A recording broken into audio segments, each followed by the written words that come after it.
Hello guys, welcome to our YouTube channel study with M.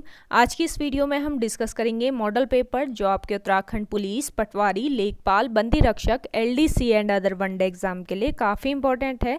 ये हमारा model paper number 46 है। इससे पहले 45 मॉडल पेपर्स हमारे YouTube channel study with M पर अपलोड कर दिए गए हैं। काफ़ी इंपॉर्टेंट क्वेश्चंस दिए गए हैं इन मॉडल पेपर्स में, तो आप इन मॉडल पेपर्स को भी ज़रूर देख लें। वीडियो स्टार्ट करते हैं। वीडियो स्टार्ट करने से पहले जिन लोगों ने अभी भी हमारे YouTube channel study with M को सब्सक्राइब नहीं किया है वो सब्सक्राइब कर लें। साथ ही साथ बगल में जो बेल आइकन दिख रहा है इसे भी प्रेस कर लें ताकि हम कोई भी वीडियो डालते हैं तो उसका नोटिफिकेशन आपके पास जल्द से जल्द पहुंच जाए। आप सभी लोग हमारे टेलीग्राम चैनल को भी ज्वाइन कर सकते हैं। अराउंड 5.3 के यहाँ पे सब्सक्राइबर्स हो चुके हैं। सुबह 10 बजे और शाम 8 बजे यहाँ पे क्विज का आयोजन भी कराया जाता है। इसके अलावा अदर इम्पॉर्टेंट अपडेट्स पीडीएफ्स यहीं पे शेयर की जाती हैं। लिंक आपको उसका डिस्क्रिप्शन बॉक्स में मिल जाएगा। बढ़ते हैं आज की वीडियो की ओर। इस सीरीज का पहला क्वेश्चन है, गंगोत्री राष्ट्रीय उद्यान कहाँ है? गंगोत्री राष्ट्रीय उद्यान है उत्तरकाशी जनपद में। ऑप्शन डी इस क्वेश्चन का राइट आंसर है। देखिए, गंगोत्री राष्ट्रीय उद्यान की स्थापना 1989 ईस्वी में हुई। गंगोत्री राष्ट्रीय उद्यान राज्य का सबसे बड़ा राष्ट्रीय उद्यान है जिसका क्षेत्रफल की अगर हम बात करें तो 2390 वर्ग किलोमीटर इसका क्षेत्रफल है। अगला है, नंदा देवी राष्ट्रीय उद्यान की स्थापना कब हुई? नंदा देवी राष्ट्रीय उद्यान की स्थापना हुई 1982 ईस्वी में। देखिए, नंदा देवी राष्ट्रीय उद्यान की स्थापना 1982 ईस्वी में हुई जिसका क्षेत्रफल 624 वर्ग किलोमीटर क्षेत्र में फैला है। नंदा देवी राष्ट्रीय उद्यान को पहले संजय गांधी राष्ट्रीय उद्यान के नाम पर स्थापित किया गया था। इस राष्ट्रीय उद्यान का मुख्यालय है जोशी मठ में, तो आप ये भी ध्यान रखें जोशी मठ में इसका मुख्यालय है। नंदा देवी राष्ट्रीय उद्यान को 1988 ईस्वी में यूनेस्को के विश्व धरोहर में शामिल किया गया था। अगला है, गंगोत्री राष्ट्रीय उद्यान की स्थापना कब हुई? गंगोत्री राष्ट्रीय उद्यान की स्थापना हुई 1989 ईस्वी में। ऑप्शन सी इस क्वेश्चन का राइट आंसर है। अगला क्वेश्चन है,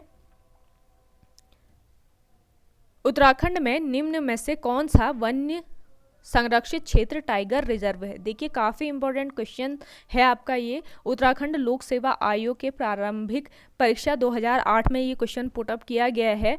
तो आप देख सकते हैं उत्तराखंड में निम्न में से कौन सा वन्य संरक्षित क्षेत्र टाइगर रिजर्व है। देखिए, जिस समय ये क्वेश्चन पुटअप किया गया था उस समय उत्तराखंड में सिर्फ एक टाइगर रिजर्व था, वो था कॉर्बेट नेशनल उद्यान। देखिए, कॉर्बेट राष्ट्रीय उद्यान था, लेकिन आज अगर आपसे पूछा जाता है तो वर्तमान में संरक्षित क्षेत्र टाइगर रिजर्व 2 हैं। पहला है कॉर्बेट राष्ट्रीय उद्यान, दूसरा है राजाजी राष्ट्रीय उद्यान। देखिए, जो कॉर्बेट राष्ट्रीय उद्यान है, पहले इसकी बात करते हैं। कॉर्बेट राष्ट्रीय उद्यान दोनों के बारे में मैं आपको यहाँ पर डिटेल में जानकारी दूंगी, तो आप हमारी इस वीडियो को ज़्यादा से ज़्यादा लाइक करें वीडियो पसंद आ रही है तो, और हमारे YouTube channel study with M को ज़रूर सब्सक्राइब कर लें। देखिए, कॉर्बेट राष्ट्रीय उद्यान नवंबर 1973 को देश का पहला टाइगर रिजर्व बना। काफ़ी इंपॉर्टेंट पॉइंट है, आप नोट डाउन जरूर करें। कॉर्बेट राष्ट्रीय उद्यान देश व एशिया का पहला राष्ट्रीय उद्यान है। इस उद्यान का गठन 1936 ईस्वी में हुआ। इसका पहले नाम हेली नेशनल पार्क था। तो आप ये भी ध्यान रखें, जब इसकी स्थापना की गई थी कॉर्बेट राष्ट्रीय उद्यान की तो इसका नाम हेली नेशनल पार्क था। स्वतंत्रता के बाद इसका नाम कॉर्बेट नेशनल, देखिए स्वतंत्रता के बाद जो कॉर्बेट नेशनल पार्क है इसका नाम रामगंगा नेशनल पार्क रखा गया और 1957 ईस्वी में प्रकृति प्रेमी जिम कॉर्बेट के नाम पर इस उद्यान का नाम पड़ा। कॉर्बेट नेशनल पार्क का क्षेत्रफल की अगर हम बात करें तो 520 वर्ग किलोमीटर इसका क्षेत्रफल है और यह 2 जनपदों नैनीताल व पौड़ी में फैला है। कॉर्बेट राष्ट्रीय उद्यान का सर्वाधिक क्षेत्रफल पौड़ी जनपद में है। तो आप ये भी ध्यान रखिए, कॉर्बेट नेशनल पार्क का प्रवेश द्वार जो है ये ढिकाला नैनीताल में स्थित है। इस पार्क के किनारे पूर्वी रामगंगा नदी बहती है। अप्रैल 2012 में कॉर्बेट नेशनल पार्क के चारों तरफ 500 मीटर के दायरे को साइलेंस जोन घोषित किया गया और 2013 में इस राष्ट्रीय उद्यान में स्पेशल टाइगर प्रोटेक्शन फोर्स का गठन किया गया। सारी चीज़ें नोट डाउन जरूर करें, काफ़ी इंपॉर्टेंट पॉइंट है आपके आगामी एग्जाम के लिए। ये तो रही कॉर्बेट राष्ट्रीय उद्यान की बात करें राजाजी राष्ट्रीय उद्यान की, तो देखिए राजाजी राष्ट्रीय उद्यान 2016 में राज्य का दूसरा टाइगर रिजर्व घोषित किया गया। ये भी काफ़ी इंपॉर्टेंट है, आप नोट डाउन जरूर करें। देखिए राजाजी राष्ट्रीय उद्यान जो है ये 2016 में राज्य का दूसरा टाइगर रिजर्व घोषित किया गया। 1983 ईस्वी में 3 वन्य जीव अभ्यारण्य चिल्ला, मोतीचूर एवं राजाजी राष्ट्रीय अभ्यारण्य से मिलकर राजाजी राष्ट्रीय उद्यान बनाया गया। ये राष्ट्रीय उद्यान जो है ये हाथियों के लिए प्रसिद्ध है। राजाजी राष्ट्रीय उद्यान का राजाजी राष्ट्रीय उद्यान जो है ये राज्य का दूसरा सबसे बड़ा राष्ट्रीय उद्यान है, जिसके क्षेत्रफल की अगर हम बात करें तो 820.4 वर्ग किलोमीटर इसका क्षेत्रफल है।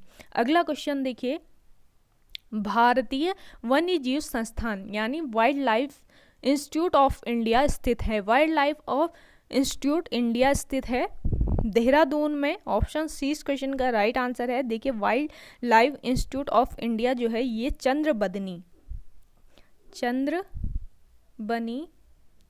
चंद्रबनी देहरादून में स्थित है। अगला है चिपको पर्यावरणीय आंदोलन का प्रारंभ सुंदरलाल बहुगुणा द्वारा कब किया गया। चिपको पर्यावरणीय आंदोलन का प्रारंभ सुंदरलाल बहुगुणा द्वारा किया गया 1973 में। ऑप्शन सी इस क्वेश्चन का राइट आंसर है। देखिए सुंदरलाल बहुगुणा की बात करें तो इनका जन्म 1927 ईस्वी में टिहरी के मरोड़ा गांव में हुआ और ये वृक्ष मित्र नाम से प्रसिद्ध हुए। चिपको आंदोलन को शिखर तक पहुंचाने का जो श्रेय है ये सुंदरलाल बहुगुणा को जाता है। सुंदरलाल बहुगुणा ने हिमालय बचाओ देश बचाओ का नारा दिया। पत्नी विमला के सहयोग से इन्होंने पर्वतीय नवजीवन मंडल की स्थापना की। तो आपसे पूछा जा सकता है कि पर्वतीय नवजीवन मंडल की स्थापना किसने की। ये की है सुंदरलाल बहुगुणा जी ने। देखिए विश्वविख्यात वन्य जीव प्रेमी रिचर्ड बेकर के साथ मिलकर इन्होंने वृक्ष मानव संस्था की भी स्थापना की। 2009 में इन्हें पद्म विभूषण पुरस्कार प्राप्त हुआ और 1987 में इन्हें राइट लिवलीहुड पुरस्कार से सम्मानित किया गया। तो आप ये ध्यान रखें। अगला क्वेश्चन देखिए, man eater leopard of Rudraprayag पुस्तक किसने लिखी है। Man eater leopard of Rudraprayag पुस्तक लिखी है जिम कॉर्बेट ने। ऑप्शन डी इस क्वेश्चन का राइट आंसर है। देखिए जिम कॉर्बेट की बात करते हैं। जिम कॉर्बेट का जन्म 1875 ईस्वी में नैनीताल में हुआ। जिम कॉर्बेट एक अच्छे शिकारी, पर्यावरण प्रेमी व महान लेखक थे। इनकी अंतिम पुस्तक की बात करें तो इनकी अंतिम पुस्तक थी ट्री टॉप इनकी अंतिम पुस्तक थी जो 1955 में आई। जिम कॉर्बेट की अन्य पुस्तकों की बात करें तो इनकी अन्य पुस्तकें थी My India, Man Eating Leopard of Rudraprayag, the eater friends, Temple Tiger आदि इनके प्रमुख पुस्तकें थी। एडवर्ड जिम को की पहली पुस्तक की अगर हम बात करें, जो एडवर्ड जिम है इनकी पहली पुस्तक थी man eater of Kumaon. Man eater of Kumaon इनकी पहली पुस्तक थी जिम कॉर्बेट की। 1957 में इनके नाम पर कॉर्बेट नेशनल पार्क का नाम पड़ा। तो आप ये ध्यान रखें 1957 में पड़ा है इनके नाम पर कॉर्बेट नेशनल का पार्क का नाम। जिम कॉर्बेट के नाम पर 1976 ईस्वी में डाक टिकट जारी हुआ। अगला क्वेश्चन है, पौड़ी जनपद में स्थित सोना नदी वन्य जीव विहार की स्थापना कब हुई। सोना नदी वन्य जीव विहार की स्थापना हुई 1987 ईस्वी में। ऑप्शन सी इस क्वेश्चन का राइट आंसर है। देखिए सोना नदी वन्य जीव विहार की स्थापना 1987 में पौड़ी में हुई। सोना नदी वन्य जीव विहार 301 वर्ग किलोमीटर क्षेत्रफल में फैला है। तो आप ये ध्यान रखेंगे। अगला देखिए, निम्न में से कौन सा बुग्याल उत्तरकाशी जिले में स्थित है। उत्तरकाशी जिले में स्थित बुग्याल है द्यारा बुग्याल। ऑप्शन सी इस क्वेश्चन का राइट आंसर है। देखिए द्यारा बुग्याल में शीतकाल में स्कीइंग प्रशिक्षण होता है। इस बुग्याल को विश्व मानचित्र में जो लाने का श्रेय है ये पर्वतारोही चंद्रप्रभा ऐतवाल को जाता है। चंद्रप्रभा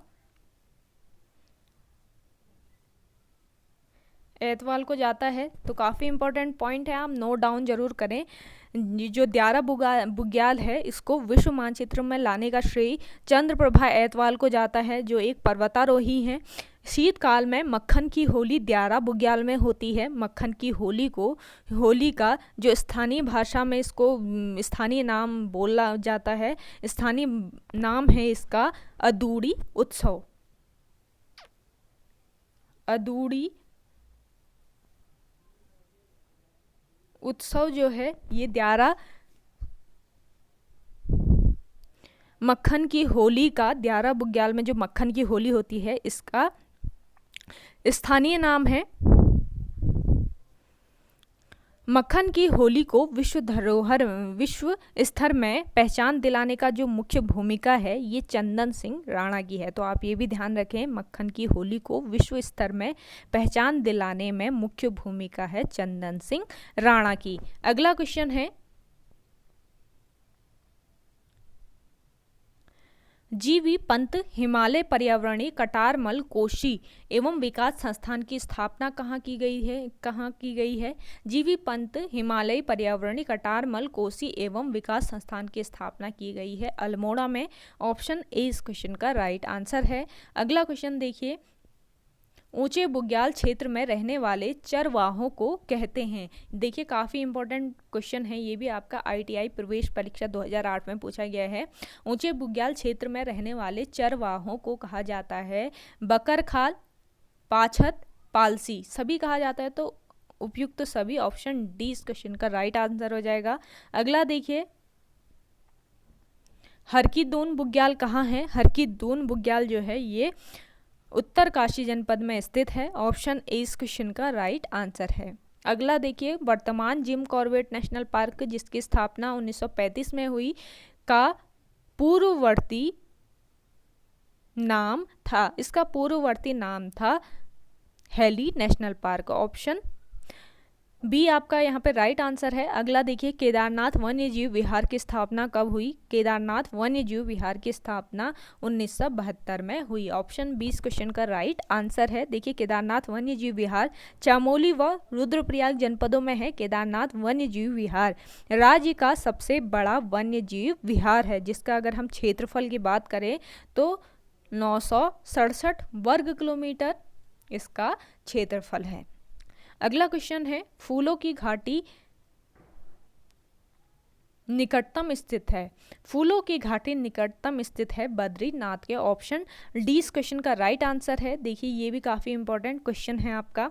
फूलों की घाटी राष्ट्रीय उद्यान चमोली में नर एवं गंधमादन पर्वतों के मध्य स्थित है और यहाँ पे पुष्पावती नदी बहती है। फूलों की घाटी की खोज 1931 में फ्रैंक स्माइथ द्वारा की गई। यह राष्ट्रीय उद्यान 87.5 वर्ग किलोमीटर क्षेत्र में फैला है। 1982 में फूलों की घाटी को राष्ट्रीय उद्यान घोषित किया गया। फूलों की घाटी को 14 जुलाई 2005 को यूनेस्को में विश्व धरोहर घोषित किया गया है। यूनेस्को में जुलाई 2005 में फूलों की घाटी को स्कंद पुराण में नंद कानन कहा गया। अगला क्वेश्चन है, बेदनी बुग्याल किस जनपद में स्थित है? बेदनी बुग्याल जो है ये चमोली जनपद में स्थित है। ऑप्शन ए इस क्वेश्चन का राइट आंसर है। देखिए राज्य का सबसे बड़ा बुग्याल बेदनी बुग्याल है, तो आप नोट डाउन जरूर करें, काफ़ी इंपॉर्टेंट पॉइंट है। राज्य का सबसे बड़ा बुग्याल है बेदनी बुग्याल, जो रूपकुंड के पास स्थित है। रूपकुंड को दुनिया की नज़र में लाने का श्रेय जाता है स्वामी प्रणवानंद को। तो आप ये भी ध्यान रखें, स्वामी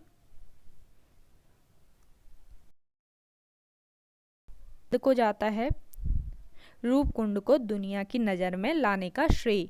अगला क्वेश्चन है, नंदा देवी जीव आरक्षित क्षेत्र उत्तराखंड के किस जनपद में है? नंदा देवी आरक्षित क्षेत्र उत्तराखंड के चमोली जनपद में है। ऑप्शन डी इस क्वेश्चन का राइट आंसर है। नंदा देवी जैव आरक्षित क्षेत्र जानवरों और पौधों की कई दुर्लभ प्रजातियों के लिए एक निवास स्थान के लिए प्रसिद्ध है, तो आप ये ध्यान रखें। Himalaya musk deer, Himalayan tahr, हिम तेंदुआ, Himalayan black bear, Himalayan brown bear और लंगूर जैसे जानवर आमतौर पर इस क्षेत्र में देखे जाते हैं। देखिए, देवदार, सनोबर का पेड़, रोडोडेंड्रॉन और जूपियर जैसी इस क्षेत्र में वनस्पतियां भी पाई जाती हैं, तो आप ये भी ध्यान रखें। अगला है आपका, दवा के रूप में प्रयोग की जाने वाली कस्तूरी प्राप्त होती है। काफ़ी इंपॉर्टेंट क्वेश्चन है आपका ये। दवा के रूप में प्रयोग की जाने वाली कस्तूरी प्राप्त होती है नर कस्तूरी मृग से। ऑप्शन 20 क्वेश्चन का राइट आंसर है।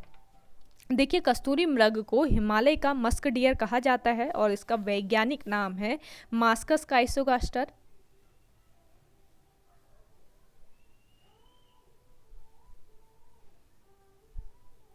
मास्कस काइसोगास्टर इसका वैज्ञानिक नाम है। कस्तूरी मृग राज्य के जंगलों में 3600 मीटर से लेकर 4400 मीटर की ऊंचाई पर पाए जाते हैं।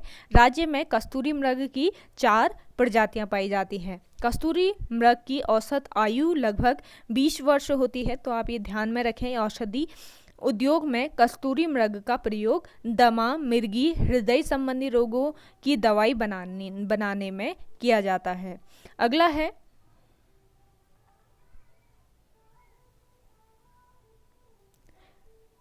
दक्षिण पूर्व एशिया का सबसे पहला राष्ट्रीय पार्क निम्नलिखित में से कौन सा है? दक्षिण पूर्व एशिया का सबसे पहला राष्ट्रीय पार्क है हेलीकॉर्बेट नेशनल पार्क। ऑप्शन सी इस क्वेश्चन का राइट आंसर है। लास्ट क्वेश्चन देखिए इस वीडियो का, जनपद जिसमें पुष्पावती नेशनल पार्क स्थित है। पुष्पावती नेशनल पार्क से मतलब है इनका फूलों की घाटी राष्ट्रीय उद्यान। देखिए, फूलों की घाटी राष्ट्रीय उद्यान का अन्य नाम है पुष्पावती। प्राचीन में इसको बोला जाता था पुष्पावती नेशनल पार्क। तो ये पुष्पावती नेशनल पार्क जो है ये चमोली जनपद में स्थित है। फूलों की घाटी में काफ़ी डिटेल मैंने आपको समझा दी, आप नोट डाउन जरूर कर लिया होगा आप सभी ने। ओके गाइज, आज की वीडियो में इतना ही। आई होप आपको वीडियो पसंद आई होगी। अगर आपको हमारी ये वीडियो पसंद आती है तो वीडियो को लाइक, शेयर एंड हमारे YouTube channel study with M को ज़रूर सब्सक्राइब कर लें। काफ़ी मेहनत करके वीडियो लेके आए हैं, तो वीडियो को ज़्यादा से ज़्यादा शेयर ज़रूर करें। और चैनल पर नए हैं तो हमारे YouTube channel study with M को ज़रूर सब्सक्राइब कर लें। मिलते हैं एक नई इंटरेस्टिंग वीडियो के साथ, तब तक के लिए धन्यवाद।